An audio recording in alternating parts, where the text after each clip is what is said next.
December 21st. It is Thursday.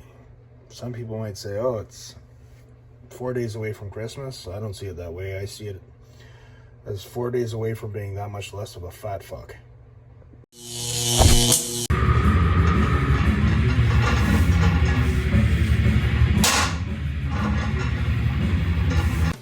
All right, my friends, how's everyone doing today? Again, this is a chest tricep workout.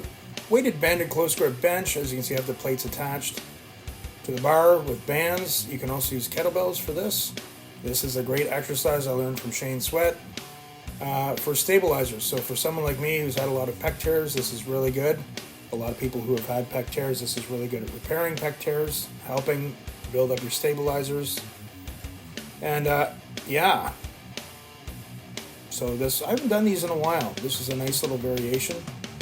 Again, I try and keep my elbows tucked in, work my way up really slowly. And yeah, this is what's going on here. More weight. This is a great set. Another great workout. Most of our workouts are pretty awesome. And this really got things warmed up. And it's an exercise I'm going to be rotating in and out often with my workouts. Okay, if you're not used to them, it's really, really weird. Really gives the stabilizers a workout. My partner tried them for the first time. I know it was really different for her. I hadn't done them in a while. Again, you'll see a lot of people who've had pec tears or try and repair, strengthen their stabilizers doing that. And then you get into what are called tsunami bars, as well as bamboo bars as well. I've used both. They're quite awesome for helping your stabilizer muscles. So again, in typical fashion, I don't know who that lady was. She was very nice though.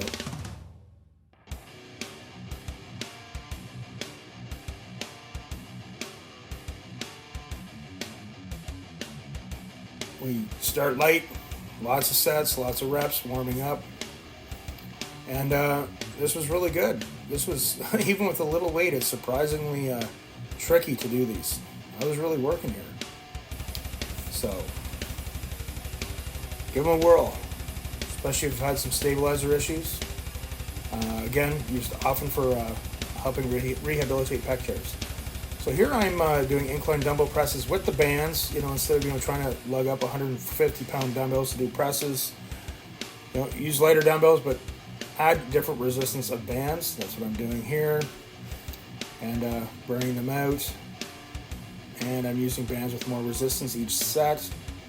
And then I'll move up a little bit in weight and then do the same thing. Go up with resistance with the bands. Another big curveball for your chest and triceps. What you guys hear behind me is the air fryer. We have a whole chicken cooking. We're doing food prep because we're on the road tomorrow. Want to visit some family for Christmas.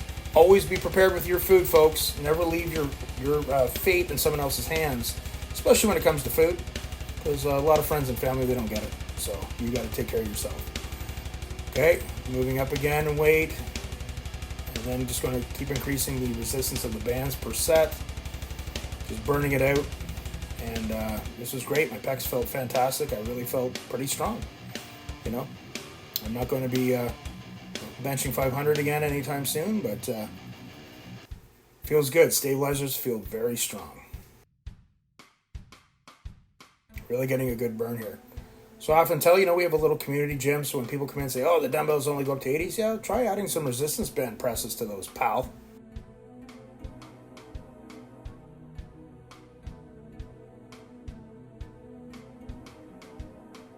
Stronger band here. I remember really getting a really crazy pump on these. Pump was good today. Pump was good, no complaints. Sometimes it's hit and miss, but usually I get a pretty good pump. So I've actually started using some creatine monohydrate a little bit. I'm kind of using carbs again, but very carefully in my diet. But I still want to keep the weight and the body fat coming down. But they often say you can't build muscle on a caloric deficit, but I definitely feel like I put a little bit of muscle on in this process for sure. There's no doubt about it. Could be genetics, could be my previous history of lifting. Don't know. But can you put muscle on at 50 years old? Absolutely. There's a different angle. Yeah, using a heavier resistance band there, burning out the set. I think those are 40-pound dumbbells. Yes, I have wrist wraps on. Yes, I use elbow sleeves. Like to keep the joints really warm. Okay, now this is an interesting one too. Great for, again, pec tear rehabilitation, but these are called banded door frame push-ups. So as you can see, I have my lovely assistant helping me here with the resistance band. She's giving me resistance as I'm doing my push-ups. And it's also a good burn in the triceps too. I really like this as a finisher. Doing a few sets of that. We're using a fairly heavy resistance band here for this. And it worked quite well. This was a great workout. Felt really good about it. Give these a try. Sometimes finish your chest workout off with these. Lying dumbbell extensions. So again, as I told you guys when you're a little older, sometimes you'll do an exercise and be like, this ain't working for me today. You can see the diastasis hernia there. There's a good shot of it. Looks like the alien coming out of my stomach, like the alien in the movie Alien. It's like half a football. But these were going okay, and then I don't know if I was using the 20 or 25s, and my elbows were just not liking it too much. So I say, okay, I'll just using the 25s, change speeds, went to a different exercise. I went to a very grip, switch grip, tricep push down. They had a new attachment here at the gym, for you guys in the big city. Not a big deal for us here out in the middle of absolutely frickin' nowhere out in the wilderness. It's a big deal. And it worked great using 3 different positions for the tricep extensions. And yeah, it was this set here. My right elbow was like, yeah, I'm not liking those too much. There we go. So we have the switch grip, tricep press downs. Of course, you hear the furnace going on behind me. It sounds like Putin's artillery is going through the household. But yeah, so here I'm doing a reverse grip push down. I'm doing a bunch of reps. Then I go right close together, match the reps. And again, I just start working up in weight. Oh, I had a fantastic pump today, guys. It was absolutely frickin' glorious. And then, of course, behind me is the infamous strength sign. We're going to make that sign famous. Okay, people from all around are going to come wanting to get their picture taken with that stupid sign with the spelling mistake. I used to bug the owner about it, but anyway, I don't care. I just want to get some gains, not be a fat fuck anymore. So again, I'm working up, outer, reverse. Now I'm going inner again. Really likes I like to do that to give my triceps a fantastic pump, and really feeling it today. Again, a little bit heavier. Great exercise, guys. This is also a great tricep workout finisher. Give it a whirl. Let me know what you guys think. And that attachment was fantastic. So I'm going in reverse here, and then we go over, and then down, and then I think I do an inverted kind of a grip here, which hit my triceps from a really weird way that they normally don't get hit, and it felt pretty good. So let's see what's going on here. Yeah, see that? See what I'm doing there? See what's going on? See what's happening?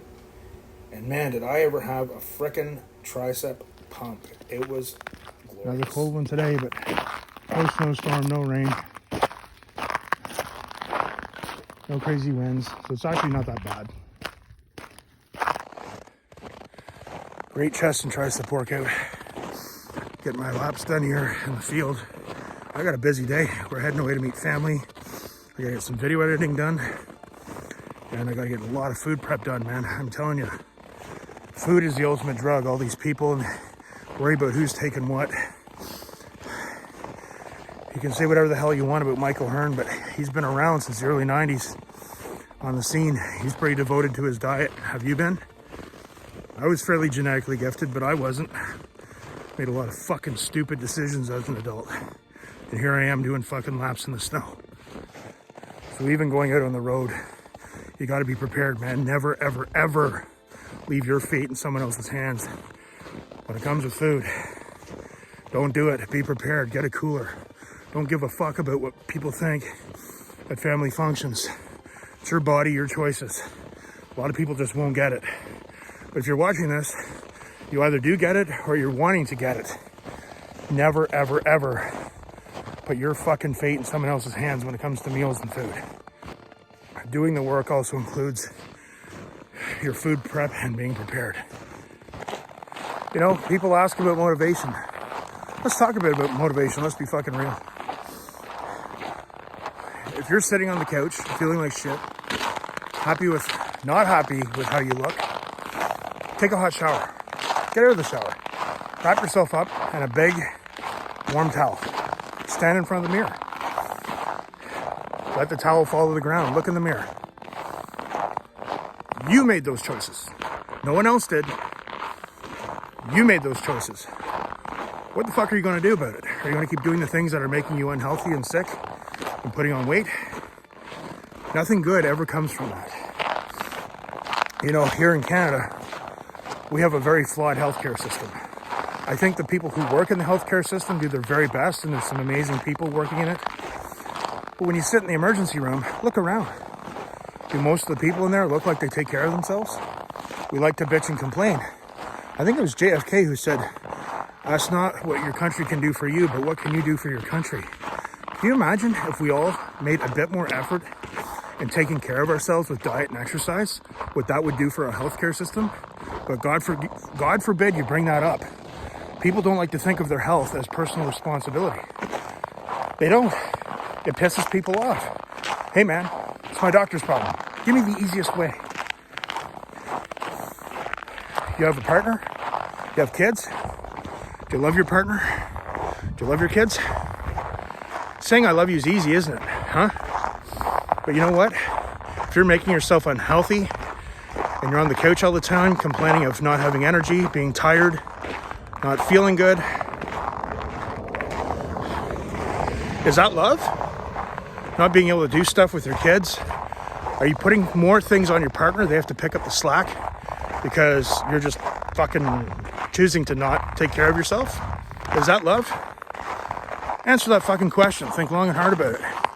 Are you in a relationship or are you forcing them into a caretakership?